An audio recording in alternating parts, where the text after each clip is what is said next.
نحمدہ ونصلی ونسلم علی رسول الکریم اما بعد فاعوذ باللہ السمیع العلیم من الشیطان الرجیم بسم اللہ الرحمن الرحیم ولو تری اذ المجرمون ناکسوا رؤوسهم عند ربهم ربنا ابصرنا وسمعنا فارجعنا نعمل صالحا انا موقنون آمنت باللہ صدق اللہ العظیم۔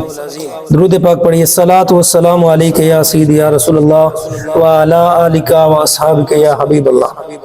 معزز حاضرین و ناظرین، ممکنات میں سے ہے کہ انشاءاللہ آج لیلۃ الجائزہ ہے، یعنی انعام کی رات۔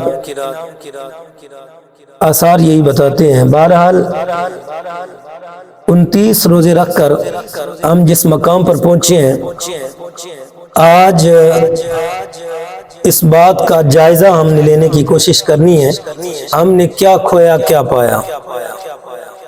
ناظرین، رمضان کی تربیت کا حاصل یہ ہے کہ آدمی روزے کے بعد بھی تقوی شعار زندگی کا اہتمام کرے۔ رمضان کوئی قید خانہ نہیں ہے کہ آدمی رمضان ختم ہوتے ہی شریعت کی پابندیوں سے آزاد ہو جائے اور اپنے ہاتھوں کی تعمیر کی ہوئی تقوی کی وہ بلند پایا خوبصورت عمارت کو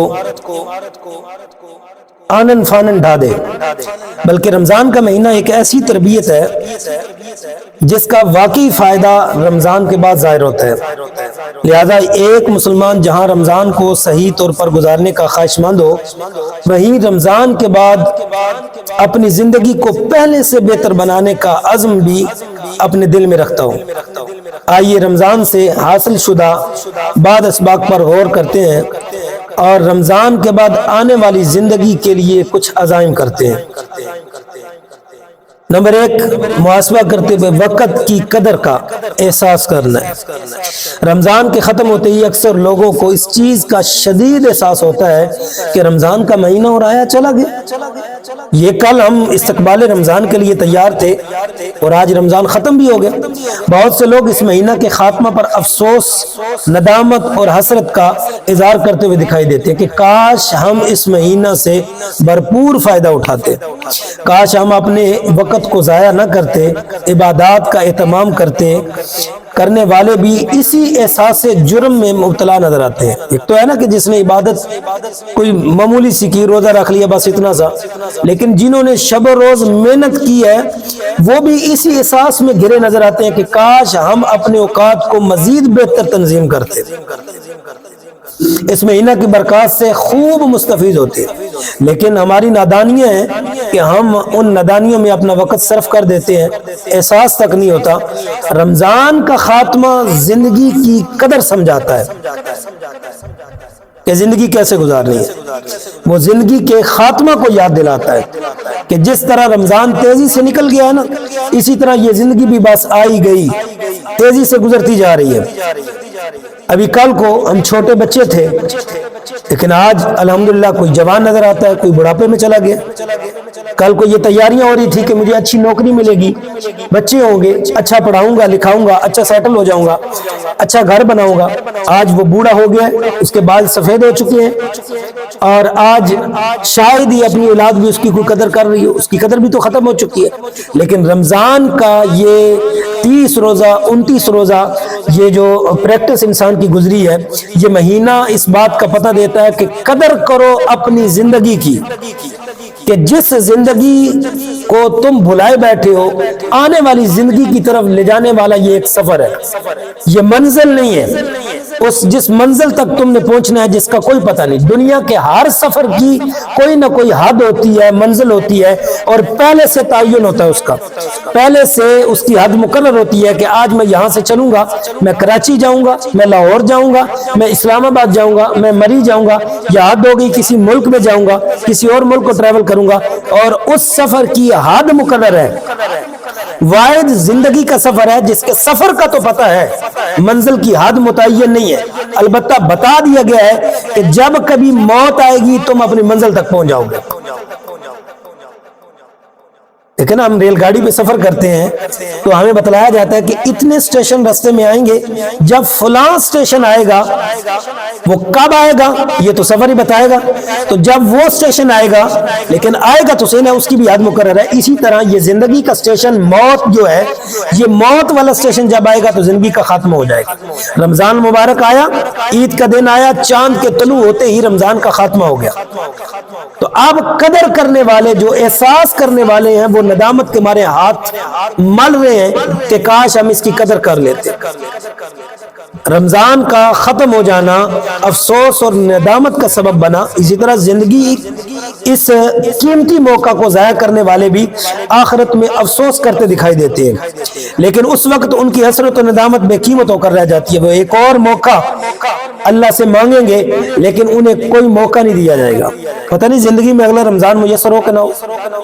اللہ تعالیٰ نے ان لوگوں کا حال بیان کرتے ہوئے ارشاد فرمایا وَلَوْ تَرَىٰ إِذِ الْمُجْرِمُونَ نَاكِسُو رُؤُوسِهِمْ عِنْدَ رَبِّهِمْ رَبَّنَا أَبْصَرْنَا وَسَمِعْنَا فَارْجِعْنَا نَعْمَلْ صَالِحًا إِنَّا مُوقِنُونَ۔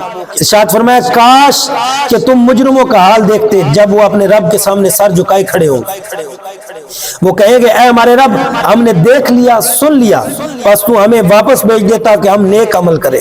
اب ہم یقین کرنے والے ہوں گے۔ آپ اندازہ لگائیں، سکول میں تقریباً سارے ماشاءاللہ پڑھے لکھے لوگ بیٹھے ہیں، آپ سکولوں میں گئے ہوں گے، کلاسیں جب پڑھے ہوں گی تو ایک دن پہلے جب ہم سکول سے گھر جاتے ہیں، اسباق کو تیار کرنے سے پہلے دوستوں میں بیٹھتے ہیں تو ہم کہتے ہیں چل یار خیر ہے، سبق کل آئی تو دیکھی جائے گی۔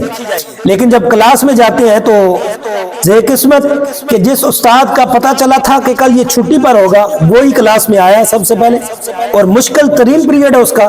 اب اس نے پہلے وہ معاف کر دیتے تھے، آج انہوں نے معاف نہیں کیا، لائن میں کھڑا کر لیا، تو اب ہاتھ مر رہے ہیں یار کل کا ٹائم ضائع نہ کیا ہوتا تو اچھا ہوتا۔ اب دعائیں کر رہے ہیں یا اللہ ایک مرتبہ بچا لے، مہلت دے دے، کل کو سبق یاد کر کے آئیں گے۔ ہوتا ہے کہ نہیں ایسا ہوتا؟ اب اس تجربے سے گزرے ہیں، سارے گزرے ہیں میرے سمیت۔ ہم کہتے ہیں دعا کرتے ہیں یا اللہ آج بچا لے اس استاد سے، یہ بڑا سخت مارے گا۔ تو اندازہ کریں کہ جس استاد سے، دنیا کا استاد، بچنے کے لیے ہم اپنے رب سے دعائیں کر رہے ہیں یا اللہ ایک مہلت دے دے، وہ مہلت دے کے بتا رہے ہیں اپنی زندگی کو ضائع نہ کرنا، یہاں تو مہلت دے رہا ہوں وہاں مہلت نہیں دوں گا۔ رمضان گزر گیا ہے، چلا گیا، اس نے جانا تھا، یہ مہمان تھا، تم سے ہو کر گزر گیا، لیکن یاد رکھنا اس پریکٹس سے اپنی زندگی کو غنیمت بنا لو، قیمتی بنا لو کہ لمحہ بلمحہ تمہاری سانسیں بڑی قیمتی ہیں۔ لیکن قیامت کے دن ان کا یہ مطالبہ پورا نہیں کیا جائے گا، وہ جہنم کے اس گڑھے میں پھینک دیے جائیں گے کہ جس کا انہیں پہلے بتایا گیا۔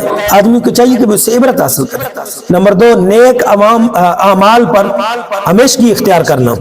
رمضان اس لیے نہیں کہ آدمی ایک مہینہ کے لیے دیندار بن جائے، وہ ماشاءاللہ بڑی ٹوپی سجا کے رکھی ہے، بڑی پگڑی سجا کے رکھی ہے، داڑھی بھی رکھ لیا، جی رمضان کا مہینہ ختم نہیں کروانا۔ رمضان کے علاوہ کیا خدا نہیں ہے؟ کیا رمضان کے علاوہ یہ داڑھی سنت نہیں ہے؟ کیا رمضان کے علاوہ ٹوپی سنت نہیں ہے؟ کیا رمضان کے علاوہ نماز فرض نہیں ہے؟ کیا رمضان کے علاوہ روزے مستحب نہیں ہے، سنت نہیں ہے؟ سوار کا روزہ میرے محبوب کریم علیہ الصلوۃ والسلام رکھتے، کبھی رکھا کرنا۔ 12 ربیع الاول شریف کو گلیوں میں نکل کے جھنڈے لہراتے ہوئے تو ربیع الاول کا تم عید منا لیتے ہو، تو کبھی میرے محبوب کی سنت پر عمل کرتے ہوئے حضور کے ولادت والے دن روزہ رکھ کر بھی عید منا۔ ایک سنت وہ بھی پوری ہو جائے گی، روزہ رکھنے کا ثواب بھی دیا جائے گا۔ تو رمضان کے علاوہ بھی دین موجود ہے۔ وہ جو کل میں عرض کر رہا تھا کہ کیا وجہ ہے کہ وہ بندہ جو رمضان میں حلال چیزوں سے اس رب کے کہنے پہ روک رہا ہے، 12 گھنٹے کا جو مشقت دن کا ٹائم گزارتا ہے، اور عموماً تو لوگ رمضان میں کھانا پینا بھی کم کر دیتے ہیں کہیں بیمار نہ ہو جائے، تو وہ جو حلال چیزوں سے اس رب کے کہنے پہ روک رہا ہے کہ اس کی رضا کو پالو، تو رمضان کے علاوہ اس رب کے کہنے پہ حرام چیزوں سے کیوں نہیں روک رہا کہ میں اپنی زندگی کو سنوار لوں، آخرت کو سنوار لوں؟ تو فرمایا مہینہ ختم ہونے کے بعد بھی اس کا اہتمام ہونا چاہیے۔ اللہ کے نبی صلی اللہ علیہ وسلم نے فرمایا اللہ کے نزدیک محبوب ترین عمل وہ ہے جس پر عمل کرنے والا پابندی سے ڈٹا رہے، جمع رہے، وہ عمل تھوڑا ہی چاہے کیوں نہ ہو۔ اب دیکھیں نا، ایک بندہ تہجد پڑھتا ہے، کبھی کبھار پڑھتا ہے، اسے بھی ثواب دیا جاتا ہے، لیکن وہ ثواب نہیں۔ تہجد کی اصل نماز یہ ہے کہ جس پہ باقاعدگی ہمیشہ اختیار کی جائے، بھلے وہ 2 نفل کیوں نہ ہو۔ کسی بھی چیز پر جو ثواب کثرت سے دیا جاتا ہے نا، وہ باقاعدگی سے اسے پلے باندھ لینا، اس پہ ڈٹ جانا۔ اور توبہ بھی، اصل توبہ تو وہی ہوتی ہے نا جس پر بندہ کار بند ہو جائے۔ حضرت عبداللہ بن عمر بن عاص رضی اللہ تعالیٰ عنہ سے روایت ہے، فرماتے ہیں عبداللہ فلاں شخص کی طرح نہ ہو جانا جو رات میں قیام اللیل کرتا ہے لیکن پھر اس نے اپنا عمل چھوڑ دیا۔ یہی تہجد کی بات ہو رہی ہے۔ اس سے معلوم ہوا کہ عمل چاہے فرض ہو یا نفل، اللہ تعالیٰ کو محبوب یہ ہے کہ اس پر ہمیشہ اختیار کی جائے، ڈٹ جائے بندہ۔ رمضان کے روزوں کا، نفلوں کا، فرضوں کا حقیقی ثواب تب ملے گا جب بندہ ان پر پختگی اختیار کرے گا۔ نمبر 3، دینی ماحول سے جڑ جانا۔ رمضان مبارک کا دینی ماحول ایک بے عمل کو بھی عمل پر کھڑا کر دیتا ہے، ایسا ہے کہ نہیں ہے؟ بہت سارے لوگ ہیں کہ پورا سال نمازیں نہیں پڑھتے، درس نہیں سنتے، محافلوں میں نہیں جاتے، لیکن رمضان کے مہینے میں ماشاءاللہ وہ گھر میں بھی ایک دینی ماحول بنا لیتے۔ رمضان کی یہ برکت ہے۔ حضرت انس بن مالک رضی اللہ تعالیٰ عنہ سے روایت ہے کہ اللہ کے رسول صلی اللہ علیہ وسلم نے فرمایا، اللہ کے رسول صلی اللہ علیہ وسلم کو آپ کے صحابہ سے کوئی ناگوار بات پہنچی، ایسی جو ناپسند تھی، تو آپ نے خطبہ دیا۔ آپ نے فرمایا جنت و جہنم میرے سامنے پیش کی گئی، میں نے خیر و شر میں آج کے دن کی طرح کوئی دن نہیں دیکھا، اور اگر تم جان لو جو میں جانتا ہوں تو تمہاری ہنسی کم ہو جائے، تمہارا رونا بڑھ جائے۔ فرماتے ہیں صحابہ پر اس سے زیادہ سخت دن کبھی نہیں گزرا۔ انہوں نے اپنے سر ڈھانپ لیے اور سر جھکا کر سسکیاں لے لے کر رونے لگے۔ میرے محبوب کریم علیہ الصلوۃ والسلام واعظ سے صحابہ پر جو اثر ہوا وہ اس حقیقت کی ایک مثال ہے کہ دینی مجالس اور واعظ و نصیحت کا قلوب پر کتنا گہرا اثر ہوتا ہے۔ اگر نہیں ہوتا تو پھر سوچنا پڑے گا کہ ہم کس چوراہے پر کھڑے ہیں۔ حضرت خواجہ حسن بصری رحمۃ اللہ تعالی علیہ، آپ ایک مرتبہ کہیں سے گزر رہے تھے تو کسی دریا یا نہر کی پل کے پاس چند نوجوان، بڑے خوبصورت نوجوان تھے، گبرو جوان، وہ کہکا لگا کے ہنس رہے تھے، کسی پل پر کھڑے تھے۔ تو حضرت نے ارشاد بلا کے ارشاد فرمایا، بیٹا خیر ہے، اتنے خوش نظر آ رہے ہو؟ تو لو کیا وجہ ہے، کیوں خوش ہو؟ تو انہوں نے اپنی وجہ بتائی کہ ہم فلاں بات پہ ہنس رہے تھے۔ تو حضرت نے ارشاد فرمایا، اچھا میں تو پھر مغالطے میں تھا، میں یہ سمجھا کہ شاید تم نے پل صراط کراس کر لی ہے۔ نہیں سمجھے میری بات کو؟ کہ وہ جو اللہ والے نیک بندے تھے انہوں نے زندگی کی کامیابی اخروی کامیابی پر منحصر کر دی تھی۔ فرمایا کہ ہنسنا تمہارا تب بنتا ہے کہ جب تمہیں یہ یقین ہو جائے کہ آج ہم پل صراط سے گزر گئے اور ہم نے جنت کو پا لیا۔ اللہ کے نبی صلی اللہ علیہ وسلم فرماتے ہیں آدمی اپنے دوست کے دین پر ہوتا ہے، لہذا تم میں سے ہر شخص اچھی طرح دیکھ لے وہ کس کو اپنا دوست بنائے گا۔ یہ اس بات کی طرف اشارہ ہے کہ تم نے مجلس رفاقت کس کی اختیار کرنی ہے، کن لوگوں کی مجلس میں بیٹھنا ہے۔ اچھوں کی، وہ شیخ سعدی رحمۃ اللہ علیہ فرماتے ہیں صحبت صالح ترا صالح کنن، صحبت طالح ترا طالح کنن۔ اچھوں کی صحبت تمہیں اچھا بنا دے گی، بروں کی صحبت تمہیں برا بنا دے گی۔ ماہ رمضان کا ایک مہینہ آ کر جب تم اچھوں کی صحبت میں بیٹھتے ہو تو تم بھی اچھے بھلے نظر آتے ہو، اور جب رمضان گزرتا ہے تمہاری مجلس کرکٹ والوں میں، تمہاری مجلس ہوکا والوں میں، تمہاری مجلس جو ہے وہ لوڈو والوں میں، تمہاری مجلس باہر چوکوں چراہوں میں بیٹھے چرپائیوں پر گپ شپ لگانے والے میں جب بنتی ہے تو پھر یاد رکھنا اللہ کے محبوب صلی اللہ علیہ وسلم نے ارشاد فرمایا آدمی کا خاتمہ اس کے دوست کے دین پر ہوگا۔ جیسا دوست ہوگا، جیسا اس کا حشر ہوگا، اسی طرح تمہارا بھی حشر ہوگا۔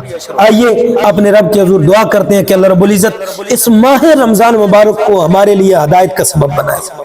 اگر آج لائلۃ الجائزہ بنتی ہے، نہیں تو کل تو لازمی بنے گی، تو اس لائلۃ الجائزہ کو جن لوگوں کو انعامات سے نوازا جائے گا دعا کرتے ہیں کہ اللہ رب العزت ہمارا شمار بھی ان لوگوں میں فرمائے۔ آمین بجاہ النبی الکریم۔ السلام علیکم ورحمۃ اللہ وبرکاتہ۔